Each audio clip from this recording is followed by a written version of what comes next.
চট্টগ্রামের মিরসরাইয়ে জামায়াতে ইসলামীর উদ্যোগে যুব সমাবেশ অনুষ্ঠিত হয়েছে।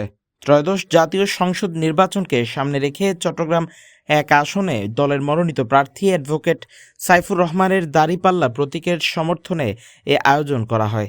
শুক্রবার 14 নভেম্বর বিকেল 3টায় উপজেলার মিঠাছড়ার সাসা ক্লাবে এই যুব সমাবেশে সভাপতিত্ব করেন জোরারগঞ্জ থানা যুব ও ক্রীড়া বিভাগের সভাপতি নুরুল আলম।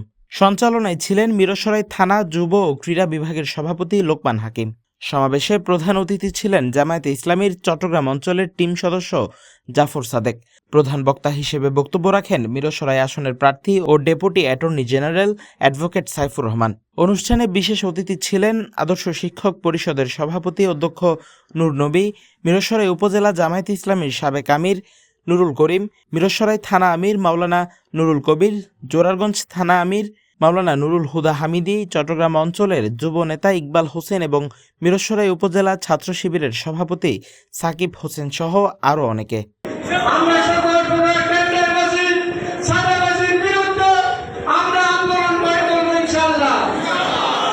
নির্বাচনী প্রচারণার অংশ হিসেবে আয়োজিত এই সমাবেশে বক্তারা আসন্ন নির্বাচনে দলীয় প্রার্থীর পক্ষে সবার সহযোগিতা কামনা করেন। মিরসরাই প্রতিনিধির পাঠানো তথ্যচিত্রে news desk, CTG post, Chittagong.